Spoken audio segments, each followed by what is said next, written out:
And that is my truck leaving that just dropped off my pallet. Now, why might you ask? Was it an entire semi truck? Well, sometimes they use box trucks and sometimes the truck delivering has a bunch on it and they send a full semi truck. With that said, normally I get them delivered to my storage unit. It's no big deal. They're not riding down my road like that. But I wanted this particular pallet delivered to my house because I'm going to be working on this merchandise right away. It's not a very big pallet, so it doesn't take up much room. And it's 125,000 pieces of hockey cards, sports trading hockey cards that I am going to be selling. All right, so welcome in, guys. That's right, I bought one pallet. This pallet cost me $12,600. $12,000 cost of goods, $600 for that truck out there to deliver it to me from, I believe this came from Rochester, New York to here in Tampa. $603 or $604 was the shipping cost. $12,000 cost of goods, almost 125,000 hockey cards. So we're gonna cut it open. I just got it. It's literally still sealed. You can see it. I'm gonna cut it open, give you guys a little preview, and then kind of give you my plan of action to sell these. Again, normally I have all my pallets typically shipped to my storage unit, but I wanted this one here so we could work on it right away and have it here, and I feel safer with it here and more comfortable with it here. I do keep some inventory on the thing, but this one was coming to the house, and of course all the rest is at my storage unit. So I'm just gonna go ahead and crack this open, and then we will take a look inside and see what we got. All right, so you gotta cut through this. I only have scissors. My storage unit has my razor knife that I normally have. Bad planning on my part, of course. But cut all this plastic. Now they strapped this. I should. Oh yeah. Okay. Make sure there's not a lot of tension on them. That way you don't want to snap back and hit your finger. And usually they'll do a good job. They put these little corner pieces on the pallets, which was a really good idea because it protects the boxes. And then you can just cut it. Now we know what's in these boxes, so we have to be really careful not to damage the merchandise.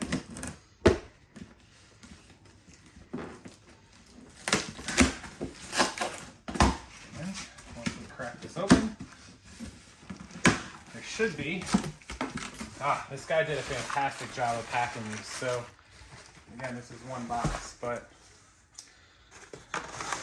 they're coming in tons of these types of boxes with all kinds of cards. And I'm just gonna crack this open, and here you go.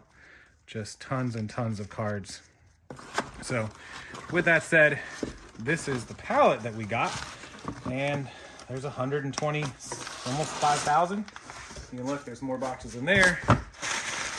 All kinds of boxes.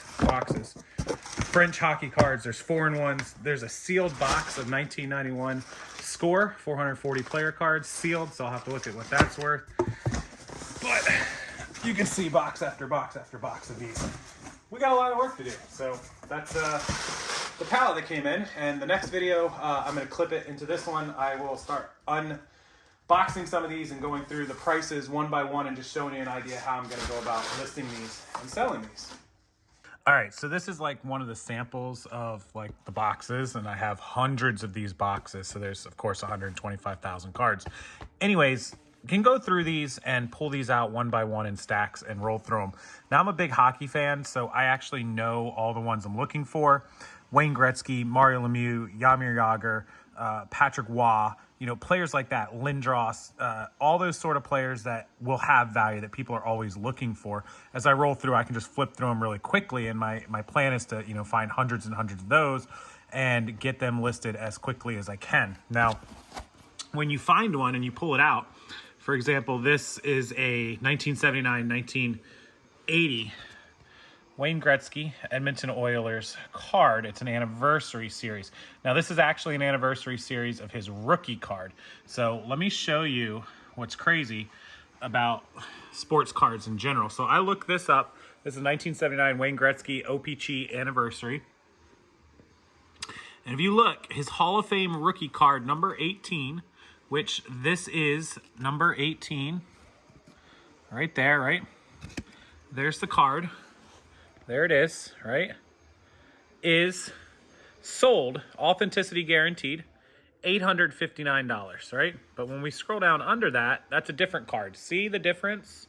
That one's only a $6 card. But then we have another rookie card that sold for $223, $860 graded, $833. But look at the difference. Do you see the card? And do you see mine says anniversary at the bottom? Right. So that's not that card. So essentially I searched for the anniversary one. I added the word anniversary. And you can now see the one that matches up with mine is only worth $895, $325. There's a signed graded one that sold for $600.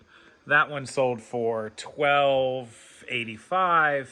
So you can see that it's probably a $5 to $10 card as opposed to a $500 card. So that's where learning cards and trading cards and sports cards have such these little nuances where you have to learn it. So this card probably go up for like $8 to $10. Now I'll ship it standard shipping, which is 71 cents. I'll pay about 50 to 60 cents in fees. So it'll cost me about $1.50 out of pocket to get rid of this card. And if I can get $8 for it, I make $6.50, say $6 on this card. I paid less than 10 cents a card. So that's where the listing quantity comes into play. Now every single card is going to get put into one of these flimsy penny sleeves. I got 1,000 of these to start. They cost me 1 cent each. And then the little penny sleeve, once the card's in the penny sleeve, is going to go in those hard top loaders that I bought for 10 cents each. I think they were 9 cents. So I'm in about 10 cents to store these, plus the 71 cent shipping and the fee. So no big deal. And then they go into a standard shipping envelope and you ship them away. So that's how we're going to do it. But I can quickly flip through these and find all the cards that are worth $10 or more, get them all listed, and start selling them, trying to net $6, $7, $8 a card. And I'm out right now $12,500, but I have 125,000 cards. And then I can bulk sell some lots. I can bulk sell sets of cards. And yeah, so hopefully if we can sell, 10% of the cards, which is 12,000 cards at a $5 net, that's 60 grand. And and I only paid, I only paid 12,500. So really I only got to sell, like 2% of the cards to get my money back, and then all the rest will be profit of whatever we sell. So that's kind of what we're aiming to do over the next couple of months. Okay, little quick look at the plan for the cards. Excuse me for filming from my bedroom. It's loud out there. We have people over and decorating and Christmas and all that sort of stuff going up. So we think we can list a couple hundred cards a day. We think with the process, we can get a few thousand a month, or a week, excuse me. And we think that we can get 8 to 10,000 in a month listed. We want to start netting $100 a day in sales after fees and shipping, which means we're going to have to do 175, 200, 225, something like that, which shouldn't be that hard. Even if we average $10, you're only talking about 20 cards selling a day. And we could make 3 to 4,000 a month in pocket, which would mean it's going to take us 3 to 4 months to get the money back. And then everything after that would be pure profit. It's ambitious, but we think we can get it done with a process. We have a way to list cards very, very quickly where we can literally, we had a guy reach out to me who said he can list 200 to 300 a day without even trying. He's showing me his system. I have a lot of people sharing a lot of stuff with me on how to list these cards very, very, very, very quickly with templates and variation listings and just rinse and repeat operates, just piling through hundreds and hundreds of cards, getting them all up, and then just start getting the sales rolling in. Once I have the money back, I don't care how long they take to sell. I don't care anything about it. Just get my money back, and then I just have inventory selling every day where that money's just coming into my pocket. And so that's kind of the goal there, $12,500. Look, if you break it down into 4 months, it's only $3,100 and change, $3,125 a month. You only got to do $100 a day and you could have the money back in 4 months. You could have it back even faster if you're really cranking and focusing. We still want to put up clothing. We're still going to do our normal listing. We're still going to keep building our account. But you're just going to start seeing cards pop up, selling $9.99, $10.99, $11.99, $5.99, whatever they are. And we'll ship out 10, 15, 20, 50 cards a day if it takes. So that's kind of the plan. And that's how I'm handling a 125-piece bulk purchase. What do you guys think of it? Leave it down in the comments. Tell me how you feel about this purchase. Do you think I'm going to make a lot of money? Do you think it's going to take a lot of time? Do you think it was a bad investment? Do you think my time was worth more than what I'm probably going to spend on this? Can't wait to see what you guys have to say down in the comment section below. I'll read them. Make sure you hit that blue thumbs up as you go down there. Turn it blue, that nice big thumb up. It helps the YouTube algorithm. It helps me get more views, helps me make more money, and it helps me reach more people to kind of show them my journey and what they can expect as a reseller in their business and their life. So appreciate you doing that. And subscribe to the channel, of course. You won't miss any more of the future videos. And until those future videos, have a wonderful night, guys, and I'll see you next time.